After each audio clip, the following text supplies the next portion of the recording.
In today's video, I am going to be breaking down Bol Bol and why I think that he has a fantastic shooting form, especially for a tall player. If you are a tall player or have a long wingspan, this is definitely a video that could help you shoot the basketball better.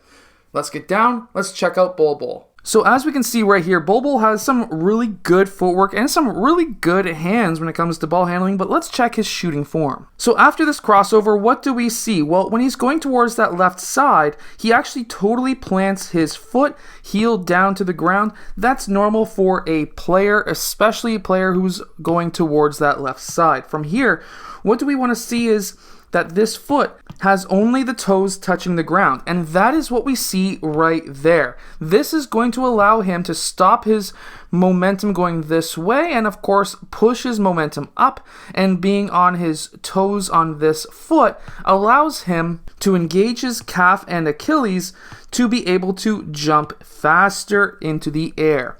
However, we do see a very big leg bend, bending inwards towards the center of gravity of his body, which is roughly about there. It actually goes past his center line of gravity, which for many players, this could throw off their shot. However, it doesn't do that for Bol Bol. We can see when he goes up for a shot that he has his shoulder and elbow in line with a very high set point. If you've got long arms, a higher set point is definitely going to help you get your arm in line with the net. Now with Bol Bol, he does tend to really bring that ball down closer to his forehead to shoot that ball. Now, for many tall players, they do that so that they can get more power because they want to basically limit the amount of power that they're getting from their legs because of the power that they're actually getting from their arms, because the arms are so long. I think he's got like a 7'7" wingspan. However, when he does release, we can see that he does not have a thumb flick and that his hands are actually quite wide on the ball considering how large his hands actually are. See, the bigger your hands, the harder it is to actually shoot. When we really slow it down, however, we can see that right before release, he has all four of his main fingers spread really far out on the ball, and we can see that his palm is off the ball. When he does go and finally release, we can see that it basically comes off of that middle finger. It's roughly the last finger that touches that ball. However, if we really watch his follow through right here,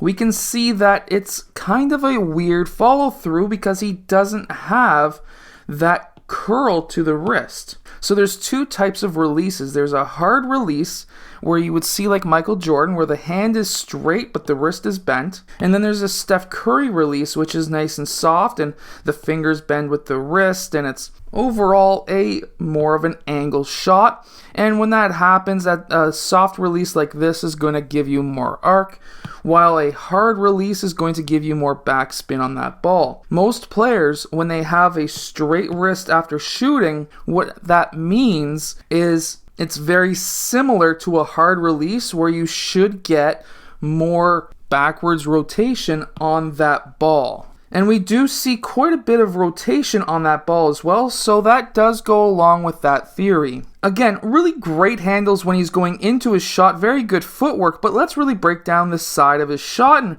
actually see what his actual elbow in that looks like. So from here, we can see that he does have most of his body pointing towards essentially that sideline. He really angles his body away from the rim. Now, a lot of coaches, especially back when I was a kid, always taught you to have your shoulders and elbows and everything squared towards the basket. But the main point is to get your elbow and shoulder in line with the rim and then to have that basketball over top of your elbow or your shoulder or your upper arm, whatever it may be. But that basically just creates a shooting triangle. Now, he would actually have a faster release if he was to have more of a 90-degree angle on his elbow, for example, like Michael Jordan. However, this works better for Bol Bol because when players are trying to block his shot, his elbow is out front so that he can get that foul call. but also it allows him to be able to release much higher. And that's the key behind most of the 7-footers 3-point shots in the league, is to have a high release. The reason for the high release and the high set point is, of course, it's harder to block.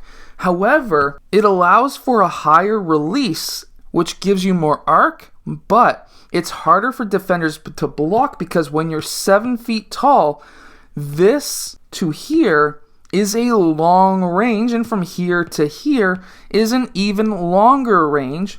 And most 7-footers have a slow gather to set point and then set point to release.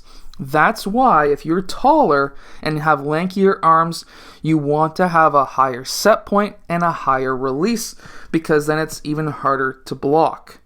And of course, it works really well for Bol Bol. And if we can see over towards this side of the clipboard, we can see that he does have, if he gathers at his head, we can see that he does dip the ball down to his waist to go back up for a shot.